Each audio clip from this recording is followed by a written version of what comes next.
And hello, everyone. My name is Mirna. And on behalf of the Mindalia TV team, we want to welcome you to Mindalia live streaming, where thousands of people around the world gather to see the lectures and interviews of MindaliaTV.com. Today with us, Angel Rebo, CEO, consultant, TV host, international public speaker, and president of the Wisdom for Kids Foundation, is going to be having a very fun, interesting conversation with Robert Gelbert. He is a business coach and he's a spiritual experiencer.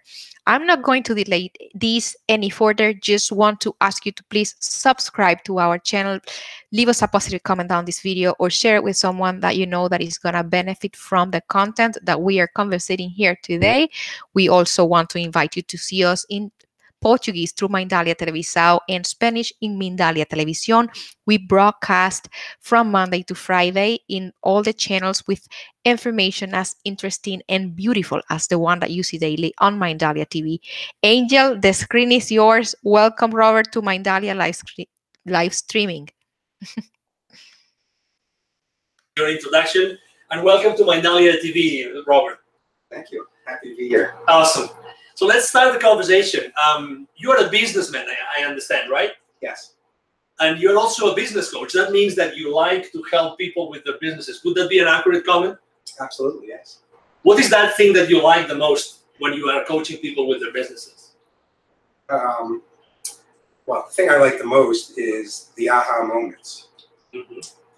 When my function as a business coach, I ask a lot of questions, and I don't presuppose, and I don't judge, and I let people come to their own answers. And I've always found that people have better answers than anything I can come up with, because it's based on their experience and what's going on in their lives. So through the questioning, when they hit on something that they've been having a problem with, and all of a sudden that answer just pops out of them, it puts chills down my back. Why would you say that questions are so powerful? That's a very interesting question. I think we're geared for that. I think people are geared to deal with questions. And questions open up the mind, and they let you expand and explore and look at things differently and get out of your comfort zone. So on so many levels, questions are both from a practical level, and then I think your subconscious likes to look at questions. And you don't know that they're doing it, but they're doing it at the same time. And that's part of what pops out of you. So it's so cool. You said that you help people get to that aha moment where they get to see, oh my God, my business should be like this, or I should be doing this as opposed to this other thing. What is that number one maybe question, or the number one reason why you see that people come to you when they are looking for a business coach? What are they looking for? That's also a very interesting question. I believe you draw to you people that are attracted to whatever you are.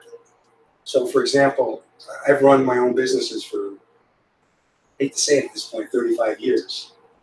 And so I tend to attract CEOs and other business owners. I don't attract executives that aren't at that stage. Not that I can't work with them, but it just there's a comfort level, there's a camaraderie, there's a thing that people, and so that's why they come to me. I'm a little bit different business coach because, quote unquote, the business is not a subterfuge, but it's a way to deal with them personally. Because I have a personal belief that a company can only go as far as its CEO can take it. So my job is to take their box that they're comfortable in and push their boundaries and get them to stretch a little bit and do all those kind of fun things, because that helps their business grow. And then however many people in their organization are benefited by that. So that's kind of my charge and what I enjoy doing. Is it easy to take someone out of their comfort zone when it comes down to their business, something that they have created, that it's like their creature, it's like their masterpiece, right? Yeah, well, again, it's different. In my kind of initial interviews, the most important thing to me is to find out if a person is coachable. And some people are and some people aren't. And I can determine that pretty quickly. So if they're not, we say, it's nice meeting you. But if they are, we move forward and we start working together. And I work on their belief systems and their knowings through their business. You can get to everything because it's a microcosm. It comes out, your personal life comes out, the way you grew up comes out. It's all there. And it comes out in everything you do in life. And I just happen to use business as that model to help people recognize certain situations that happen to them and what beliefs they created from that, what knowings. And I try and show them how, look at what's going on now and how it's connected, and we can make some changes if they want. Lately, there's a lot of people that have been looking for life coaches. I would say life coach is something that a lot of people are looking for. Like Right. as if a lot of people will need help with their lives. Right. Is it easy? You mentioned that you're actually coaching them on many, or you get to know a lot about their personal life when you're coaching them for their businesses. Right.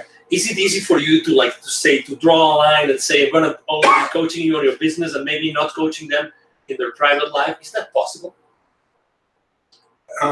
I know coaches who do it that way, so it is possible. I don't believe in that personally. If someone has an issue, it's going to affect their business. And if I'm in a position to help them, I do. If I'm not, I recommend a professional who is better suited. If someone's having real psychological issues, I'm not tackling that. I'm going to ask them to go to a professional and we'll either stop our sessions or deal with it in a different way. After being a coach, business coach for some time, is there some maybe or common denominator or maybe a blind spot that you see very often happening for CEOs? Is that something that you commonly have to deal with when you're helping people coach their businesses?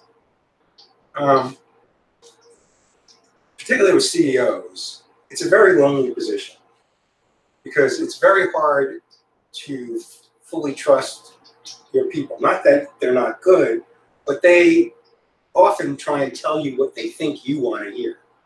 So, the old phrase, it's lonely at the top, is really applicable in many situations. And I think that's why people are drawn to business coaches and myself, because I'm unvarnished. I have no axe to grind with them. I have no agenda to do it. So I give it to them straight. I show it to them straight. I use the term, I am their mirror. They're looking in this mirror, and I will help them see some things they may not see in the mirror. Like maybe there's a beauty mark here that they don't want to see, and I help them see that beauty mark. Or maybe there's, their eyes are fantastic attribute of themselves. I help them see that. And it's very powerful and very productive. And when Mirna was introducing you, tonight, she was saying also that you're a spiritual experiencer. So maybe the question is, what's the relationship between business and a spiritual experiencer? Well, that's the good thing about being quote unquote a business coach, is that I use all the things that I've learned over. I probably really started seriously in the spiritual aspects of things early 1990s, and I do it more now. And so I bring that all into my questioning and the exercises that I give people. Like, we're here now in Utah, and I'm going to an R Factory event. I did one previously, so now I'm going to the next stage. And the things I learned in the first one, I take some of those exercises and I bring it to my clients to help them grow. And it's been beyond amazing, frankly. I've always been since I started, I've grown and I've done a lot of great things. But the R factoring that I did with Julius allowed me to just amplify it a magnitude of, I don't even know how to say it, 10 times, 100 times, I don't know what the right phrase is, but just a major market shift from before and after. I'm so much calmer. I feel so much joy all the time. And when I'm not in joy, I know how to kind of get myself back into it. And when you're in joy and the world is flowing properly, things just happen. Everything just kind of falls into place. And that's what I've been working with. Wow, that's amazing. Thank you. Thank you very much, Robert, for being with us today. It's been amazing. It's been fun to know your experience and your, the trajectory in your life. So thank you very much for being with us today. And again, this is Angel Rivo with Mindalia TV. Thank you very much for being with us tonight. And thank you, Mirna, for not allowing us to be by ourselves ever. Thanks, Mirna. Thank you. Bye-bye.